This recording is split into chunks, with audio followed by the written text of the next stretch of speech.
Law enforcement officers in Phoenix, Arizona used tear gas to break up a sizable group of protesters outside the state's Senate building following the U.S. Supreme Court's decision to overturn the landmark abortion ruling Roe v. Wade.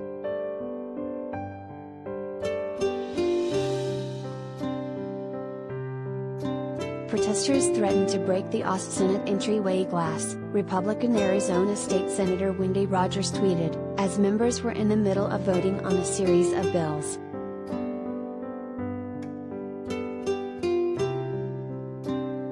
The situation escalated into a hostage situation as lawmakers were instructed not to exit the building, Republican Arizona State Senator Kelly Townsend said.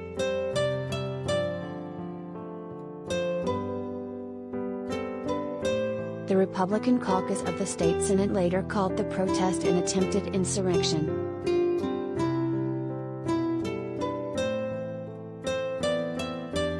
"We are currently there being held hostage inside the Senate building due to members of the public trying to breach our security," Townsend tweeted Friday night.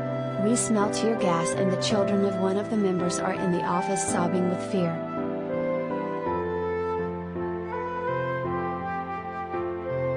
I expect a J24 committee to be created immediately," she added, referencing the January 6 committee that is investigating the insurrection of the U.S. Capitol building on January 6, 2021.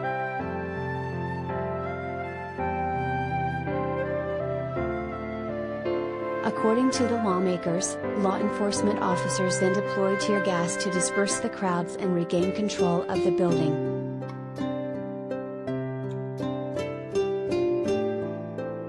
Crowd was dispersed with tear gas, Rogers added, noting the protests were still continuing and the situation remained very dangerous.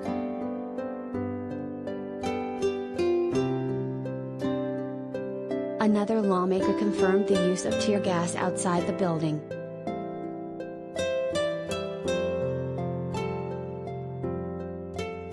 "While working inside we were interrupted by the sound of bangs and smell of tear gas," Representative Sarah Lee Quarry tweeted Friday evening. Protesters cleared from the Capitol.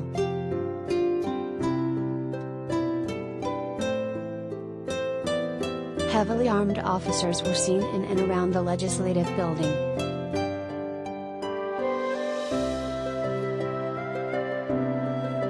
The crowd of protesters has since dispersed and lawmakers resumed their legislative schedule in a secure room.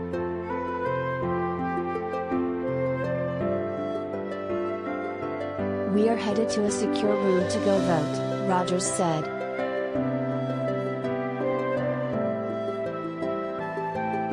"Everyone is okay and we are finishing our work," Townsend added.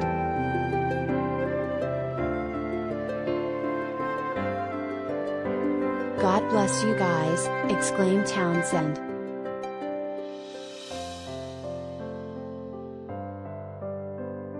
"Feeling safe at the Capitol as I sit by three of my fellow senators who are armed," added Arizona State Legislator Warren Peterson.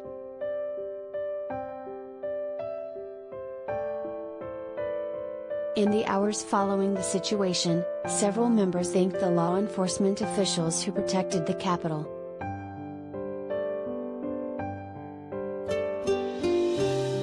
"We are safe inside. God bless law enforcement," Rogers said.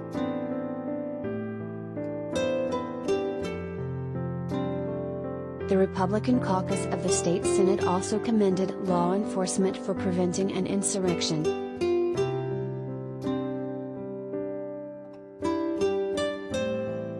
Violent pro-abortion protesters' attempts of an insurrection at the Arizona State Senate were thwarted Friday night, thanks to the swift actions from local and state law enforcement, said Kim Quintero, the Republican caucus communications director.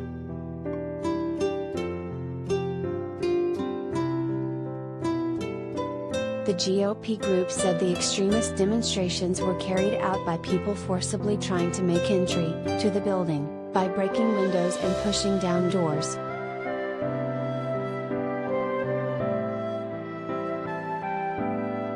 "We are incredibly thankful for our local law enforcement who quickly intervened during what could have been a destructive and dangerous situation for our members, staff, and public inside the Senate," said Senate President Karen Fann.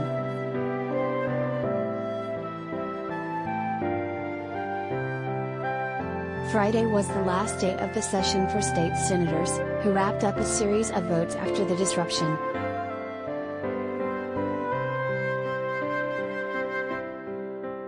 The votes included a massive expansion of the state's private school voucher system that passed the House earlier this week.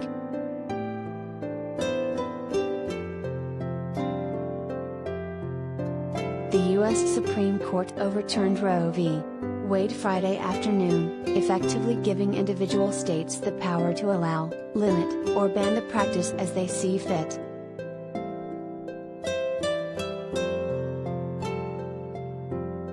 As of June 24, Planned Parenthood of Arizona paused all abortions, both medical and surgical. 7 of 9 licensed providers in the state immediately halted abortions, according to Oz Central.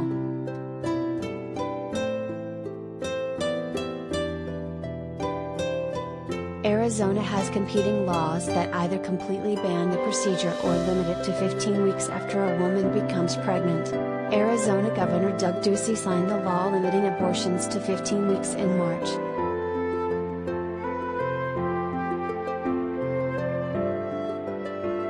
The old law, created in Arizona's territorial days, strictly prohibits abortion. It also calls for a mandatory prison sentence of 2 to 5 years for violators. The only exception to the ban is for abortions that are necessary to save a woman's life.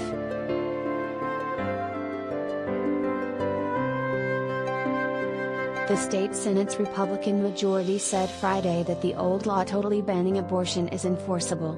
For now, it remains unclear which law will take precedence. The state court system, likely the Arizona Supreme Court, will have to settle the issue.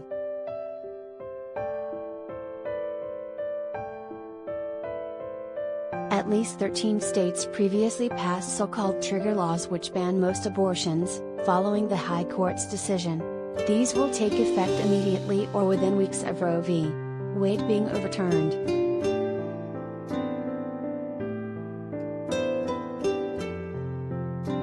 These states include Arkansas, Idaho, Kentucky, Louisiana, Mississippi, Missouri, North Dakota, Oklahoma, South Dakota, Tennessee, Texas, Utah, and Wyoming, according to the Guttmacher Institute, a pro-abortion rights research group.